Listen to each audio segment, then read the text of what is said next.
Hi everyone! So welcome again to my vlog, and for today's video, nandito nga ako sa Lee Bersabe Studio para mag-fit nitong gown na gagamitin ko para sa darating na kasal ng pinsan ko na si Beverly this coming of December 6. And yes nga mga bi, tama nga yung narinig nyo na kukunin akong abay ng pinsan ko sa kasal niya, and we're very excited kasi finally matutupad na rin yung pangarap niyang ikasal sa simbahan. And pagdating ko nga dito sa studio ay sinukatan agad ako ni ate ng gown na kasya sa akin. So ayun, ito nga pala yung tsura ko guys habang suot ko tong gown na gagamitin ko para sa kasal. So bali, color blue nga pala yung theme nila for the wedding para sa mga abay. Kaya naman sobrang na-excite ako kasi favorite color ko talaga yung royal blue. Bali, saglit nga lang pala kami dumaan dito sa Lee Bersabe para may sukat nga nitong gown na gagamitin ko for the wedding kasi medyo nagmamadali na kami ng mga time na yan. Inabot na kasi kami ng gabi. So around 30 to 40 minutes nga pala yung biyahe kapag nag-commute ka from Ginubatan to Ligao City. Pero nga nagmotor kami kaya siguro around 20 minutes lang yung biyahe ng mga time na yan.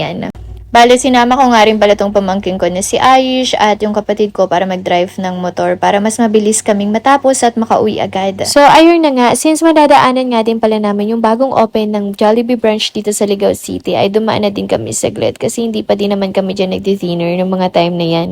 And dito ko na lang din naisipan kumain ng dinner para pag uwi ko sa bahay, magpapahinga na lang din ako at manonood ng mga TikTok live or mga Netflix movies. Bale, sinama ko nga pala si Ayush para videoan ako habang naglalakad ako for the vlog. Pero ang ending, ako yung naging cameraman kasi nga hindi marunong kumuha pa ng video si Ayush at bata pa din. So, bali si Ayush na nga lang pala yung kinuhanan ko dyan ng video para i-front dito sa vlog ko kasi yung kapatid ko medyo mahiyain so hindi siya pwede mag-cameraman. But before anything else guys, follow nyo nga din pala tong pamangkin ko na si Ayush Vlog. So, gumagawa din pala siya ng mga vlogs and videos and mahilig din siya mag-TikTok kasi manang-mana siya sa tita niya.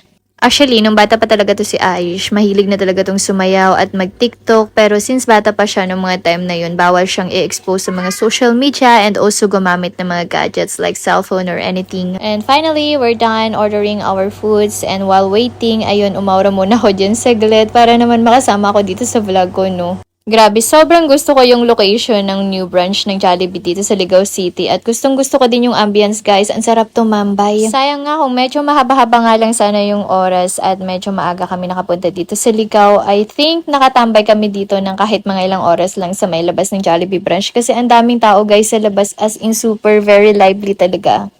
And after a minute of waiting, finally dumating na rin yung mga orders namin and kumain na nga din pala kami dyan kasi itong kapatid ko nagmamadali ng umuwi kasi meron pa daw siyang mga project na gagawin for the school. At dahil provincia is life nga tayo ngayon mga bi, ayun, mapapanochoice ka talaga para mamasyal at lumabas ng bahay kasi laging naulan at nabagyo nga pala dito sa Bicol. At dahil nga nakamotor lang din kami ng mga time na yun, ayun, nagmamadali kaming kumain dyan para makauwi agad kasi baka abutan pa kami ng ulan. So ayun na nga, after nga namin kumain dyan, lumabas na agad kami nitong Jollibee at meron kami nakita dyan na small park. Gusto nga namin tambayan pero naisip ko next time na lang kapag may time kasi abutin na talaga kami ng ulan ng mga time na yan. Bale, around 7 PM na nga kami nakauwi ng bahay guys. Pero okay lang naman kasi at least hindi kami inabutan ng ulan. So hanggang dito na lang muna. Thank you for watching. Bye!